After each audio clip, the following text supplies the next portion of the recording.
No hay razas, hay racismo. Hace un par de días, y como lamentablemente ya nos tienen acostumbrados, el pueblo estadounidense fue víctima de otro tiroteo masivo en donde un supremacista blanco abrió fuego contra un grupo de inocentes. Las especulaciones quedaron en un segundo plano cuando la policía tomó conocimiento de que parte de esta masacre había sido transmitida por Twitch y en donde el mismo tirador de 18 años recientemente había publicado un documento de 106 páginas en donde declaraba abiertamente sus razones para justificar el quitarle la vida a nada más ni nada menos que a 10 personas. Él era defensor de una teoría de conspiración que afirmaba que la gente blanca estaba siendo progresivamente sustituida por personas de otras razas, con el fin último de hacerlos desaparecer, también conocida como el Gran Reemplazo. La relación problemática del pueblo estadounidense con los tiroteos y el racismo no es novedad. Existen cientos de documentos publicados que intentaron fallidamente, por lo menos hasta ahora, concientizar a esta sociedad y al mundo de los peligros de que este tipo de ideas tengan lugar en espacios abiertos de Internet. Pero ¿por qué esto es tan recurrente en los Estados Unidos? ¿Existe una razón sistematizada que promueve estos crímenes de odio? Hoy no vamos a hablar otra vez de mass shooting, pero sí de una peligrosa y retrógrada forma que hasta el día de hoy tanto los Estados Unidos como otros países del mundo tienen de concebir a las razas y el racismo, y cómo esta opera como una estructura invisible que, de no ser arrancada de raíz, se seguirá reproduciendo una y otra vez hasta desbordar en un conflicto de dimensiones muchísimo mayores, del que tampoco temen sacar provecho populistas de derechas a la hora de acumular votos con sus ocasionales guiños y unas condenas tan tibias como cómplices del supremacismo racial de sus simpatizantes. Bienvenidos una vez más, pero hoy no hay medias tintas. Esto es Café Kioto.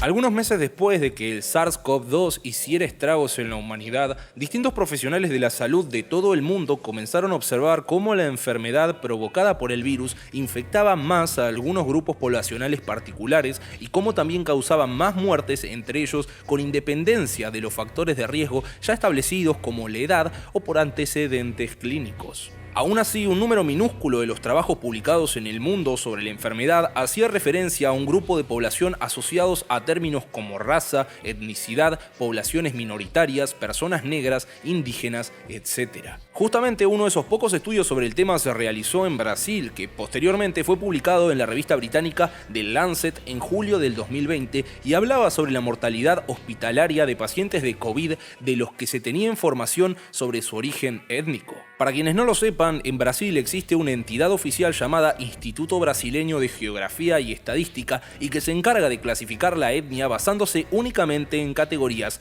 branco o blanco, preto, negro, amarelo, este de Asia, indígena o pardo, etnia mixta. Al menos que seas de los que queman cruces, esto te sonará racista que da calambre, pero en esta ocasión el racismo institucional permitió que este estudio señalara que los mayores índices de mortalidad del país estaban en la región norte, la más pobre, bastante más por encima que la región centro-sur, la más rica, y que también la tasa de mortalidad de las poblaciones pardas y negras sea considerablemente más alta que la de las poblaciones blancas. Esto sumado a que la población del norte es 23% blanca y 77% parda, contrastada con la del sur que es 78% blanca y 17% parda, llevó a que el sistema de salud de ciudades como Manaos, donde casi la mitad de su población es pobre y de mayoría parda, colapsaran por completo. Todo mientras que el pueblo brasileño observaba atónito, ignorando completamente los años de clasismo y racialización institucional que habían conducido a semejante catástrofe sanitaria.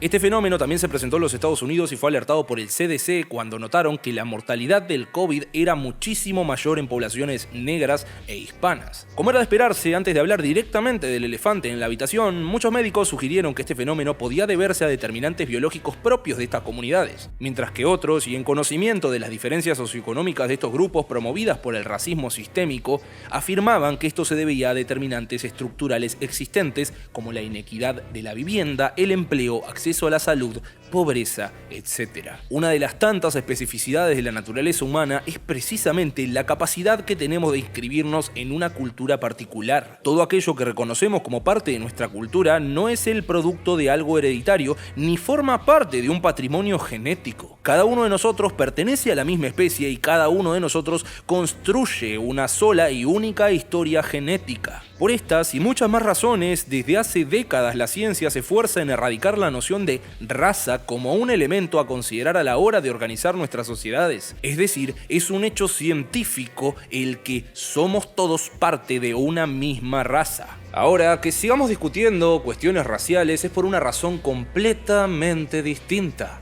El racismo, como construcción ideológica, históricamente se origina en la época colonial europea. Periodo donde la opresión de grupos específicos era una pieza clave para justificar el orden económico y social de la injusticia sobre el territorio africano, americano, asiático, a partir de categorizaciones y jerarquías biológicas y culturales. Considerando que en el auge del colonialismo europeo gran parte del mundo estaba bajo algún mandato colonial, este racismo se convirtió en un fenómeno mundial, llegándose a inscribir no solo en el Zeitgeist de aquel entonces, sino que también en distintas constituciones nacionales. Tal fue el caso de Francia, que no sería sino que hasta el 2019 que eliminaría definitivamente el término raza de su constitución. Este es para mí uno de los más grandes problemas que tenemos al afrontar la discusión sobre el racismo. Muchos no tienen la información suficiente como para no compartir este tipo de discursos, y no solo me refiero a aquellas personas que fácilmente podemos señalar con el dedo y acusarlas de racistas, como lamentablemente pasa en muchos países de Europa y en donde muchísimos políticos se atreven a afirmar que muchas de nuestras diferencias culturales son producto de nuestras diferencias genéticas, sino que también en aquellos que, y mediante la racialización de su sociedad, buscan combatir el racismo partiendo de la misma concepción originaria equívoca e ideológica de raza. Por esto, la pregunta de rigor es, y seguirá siendo, ¿cuál es el significado que el observador o el observado le dan a la palabra raza? ¿Existe alguna diferencia significativa entre los sistemas de casta colonial que separaban entre blancos, mestizos, zambos, mulatos y castizos, y cómo hoy se segrega apenas con algunas modificaciones al pueblo brasileño o estadounidense? El racismo como política de Estado no solo se expresa en las formas en cómo las organizaciones internacionales las condenaron después de 1945, entre que el Ejército Rojo entró a Berlín hasta que las Naciones Unidas afirmara en 1965, mismo año en donde se aboliría la última de las leyes Jim Crow en Estados Unidos,